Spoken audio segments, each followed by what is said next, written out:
반갑습니다. 이상원 교수입니다. 오늘은 갈라디아서 강의 13번째 시간 제9장 율법의 기능은 감독하는 후견자라는 주제로 이야기하고 있는 갈라디아서 3장 19절에서 25절을 살펴보는 중에 있습니다. 지난 시간에 율법은 범법함을 인하여 더해진 것이다 라는 주제를 말하고 있는 3장 19절에서 20절을 살펴보았고, 오늘은 계속해서 율법이 인류를 죄 아래 감금했다 라는 주제를 말하고 있는 3장 21절과 22절, 그리고 율법은 그리스도께로 인도하는 감독하는 후견자임을 말하고 있는 3장 23절에서 25절을 살펴보도록 하겠습니다. 먼저 3장 21절에서 22절을 먼저 살펴보겠습니다. 바울은 또 하나의 질문을 제시합니다. 19절에서 20절까지 논의한 내용을 들은 청중은 바울이 율법과 언약을 서로 대립하고 충돌하는 개념으로 이해하는 것이 아닌가 하는 오해를 가질 수 있습니다. 바울도 이런 오해의 가능성을 의식하면서 21절 앞부분에서 이렇게 질문합니다. 그러면 율법이 하나님의 약속들과 반대되는 것이냐? 율법과 약속이 서로 대립하고 충돌을 일으키는 것이냐? 라는 질문에 대해서 바울은 단호하게 결코 그럴 수 없느니라 라고 잘라 말한 뒤에 율법의 기능이 무엇인가를 말합니다. 우선 바울은 하나의 가정적인 상황을 설정합니다. 만일 능히 살게 하는 율법을 주셨더라면 의가 반드시 율법으로 말미암았으리라. 여기서 말하는 율법은 원문에 관사가 없이 사용된 것을 볼 때 모세의 율법만을 뜻하지는 않고 일반적인 의미의 모든 법을 통칭한다고 볼 수 있습니다. 이 율법은 기록된 모세의 율법과 모든 사람의 마음속에 새겨진 도덕법, 곧 양심을 모두 가리킵니다. 바울이 이 말을 하는 의도가 무엇인가를 생각해 봅시다. 지금까지 바울은 인간이 하나님 앞에서 율법을 행함으로 의롭다는 선언을 받는 것이 아님을 강조했습니다. 그런데 만일 하나님께서 인간이 의롭다함을 받기 위한 방편으로, 다시 말하자면 영원한 생명을 확보하기 위한 방편으로 율법을 주신 것이 사실이라면 의롭다는 선언은 반드시 율법을 행함을 통해서, 행함에 근거해서 이루어졌을 것입니다. 그것이 사실이라면 율법과 언약은 충돌을 일으킬 수밖에 없습니다. 하나님께서 언약을 주신 목적은 인간을 의롭다고 선언하시기 위한 것인데, 율법이 자기도 그 일을 하겠다고 나선다면 당연히 충돌이 일어날 수밖에 없습니다. 이것은 율법과 언약이 각각 하는 일과 업무가 같다는 것을 전제하고 하는 말입니다. 그러면 과연 율법과 언약은 이처럼 같은 일을 두고 서로 자기 일이라고 싸우는 것일까요? 바울은 이 질문에 대해서 22절에서 이렇게 답변합니다. 그러나 성경이 모든 것을 죄 아래 가두었으니 이는 예수 그리스도를 믿음으로 말미암는 약속을 믿는 자들에게 주려 함이라.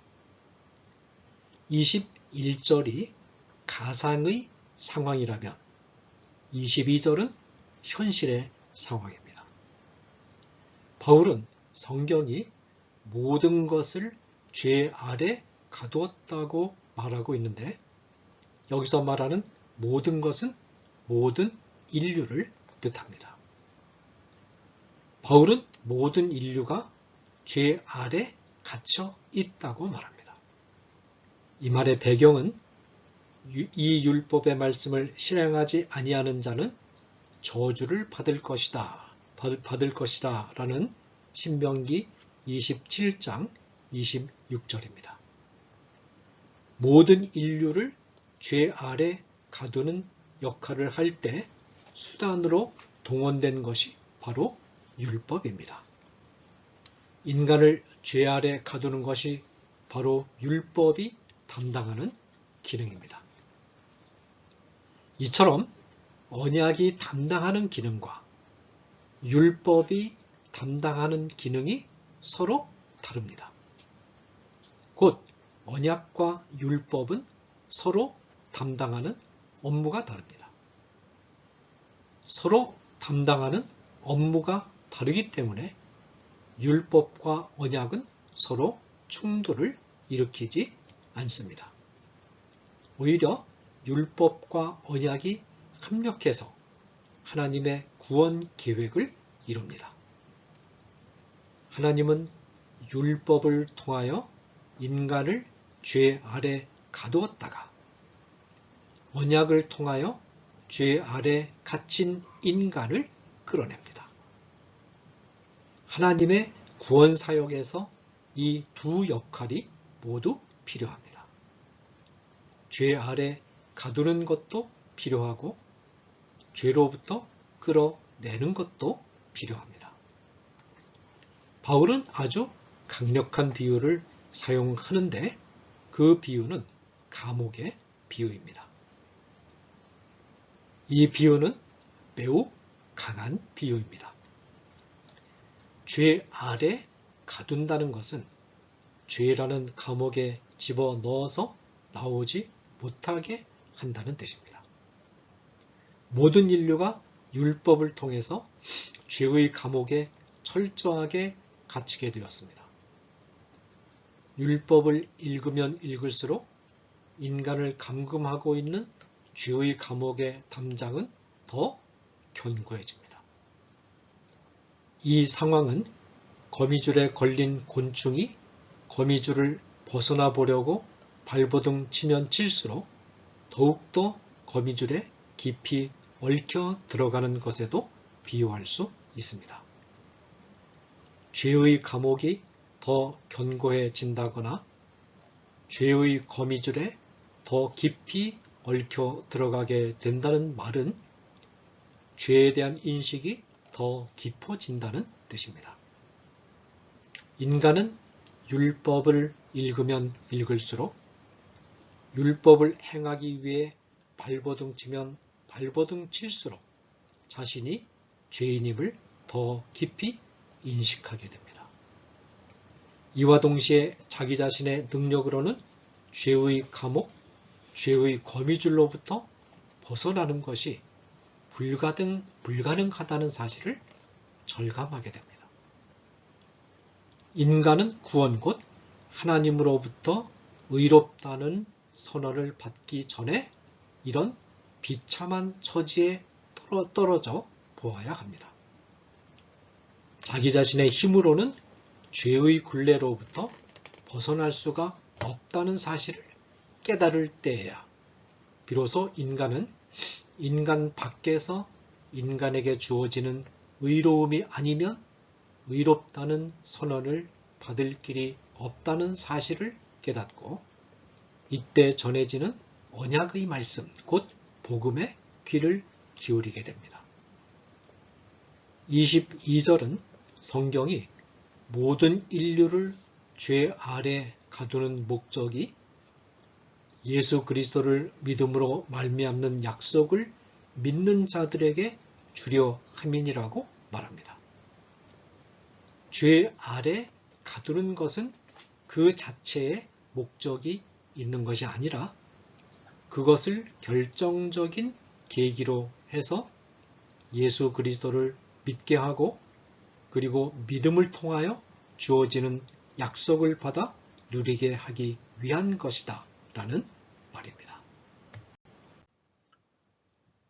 이어서 그리스도께로 인도하는 감독하는 후견자 역할을 후견자가 율법에 주어진 기능이다 라는 것을 말하고 있는 3장 23절에서 25절 말씀을 살펴보도록 하겠습니다.